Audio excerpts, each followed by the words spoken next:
Thank you, Jane, for coming for your session today. I remember the last time we were together, you shared with me the stress that you've been going through at workplace, and we explored on the causes, signs and symptoms of your stress, and we also looked at how you can cope or manage the stress. When we were talking about the causes of stress, you did mention about the work-life balance.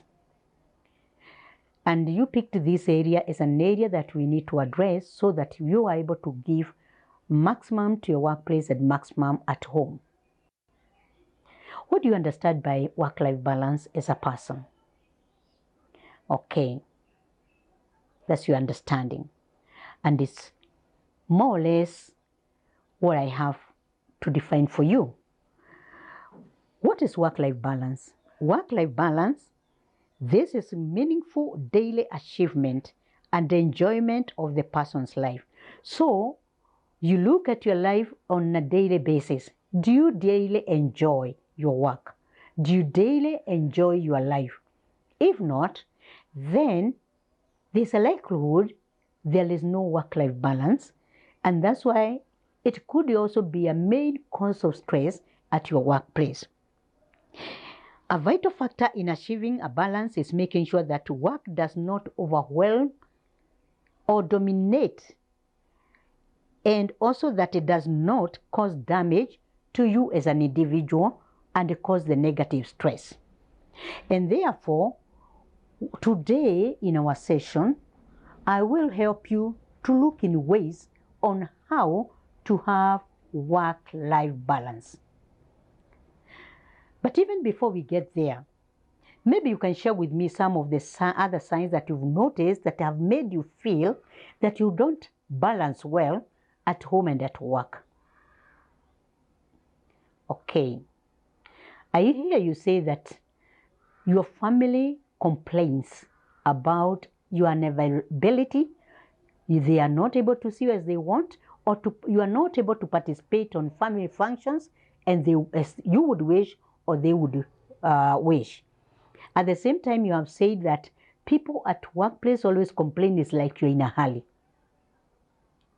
And it's true. Sometimes when we do not have work-life balance, there's a chance that even people around you have noticed it and they are also complaining. How then to tell that you are out of balance? How can you tell?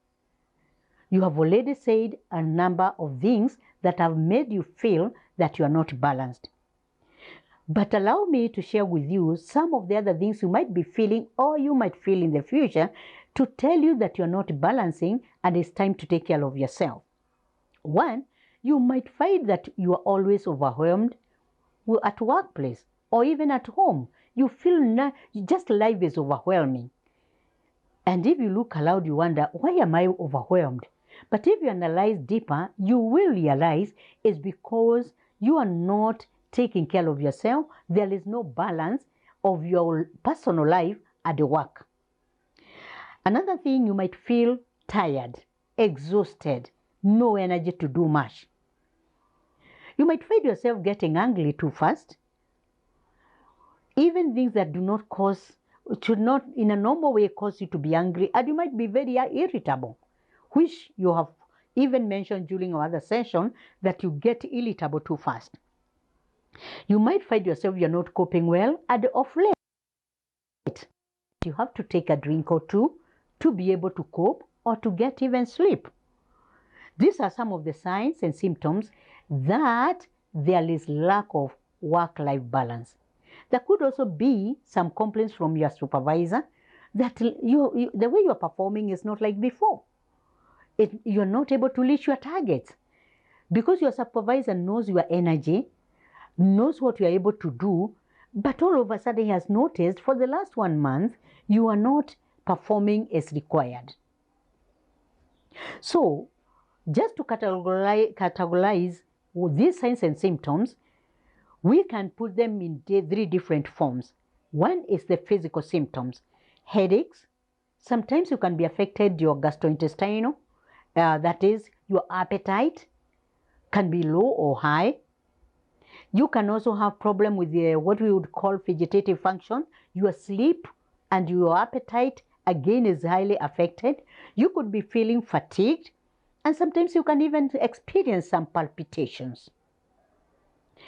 And considering the work we do with healthcare providers, it is very possible not to take care of yourself, not to balance your work, because our work demands that you are there for everybody, but not for yourself. And so, because of this fatigue, you will experience some of these other physical symptoms. Emotionally, having in mind that our work is emotionally demanding. You are dealing with the people who are in pain, people who are not able to do things for themselves, people when they open their mouth, they are talking about what they are going through, the pain they are going through, either mentally, physically, or they are sick, or people who have lost their loved ones. Then work demands that when you have not balanced your life, you are able to put the work aside, and it's time for yourself, me, myself, and I. Then emotionally, you get affected. And that's the time you experience very low mood, anxiety, anger can come in, you feel helpless and powerless, you get irritable, difficulty in making decisions, and having in mind, in our working profession, decisions are very key because that patient is not able to make a decision for himself or herself. So when you are not work-life balanced and your decision-making capacity has been affected, you can imagine what will happen at a workplace. Then another signs and symptoms can be the personal signs and symptoms. That is, you can have what we call missed opportunities to spend time with the friends and family, and you experience burnout because now you have not taken care of yourself. You start realizing, I'm out of touch with my friends. I'm out of touch with the people that I can spend time with. And this can make you end up even going to the extent of abusing alcohol and other drugs.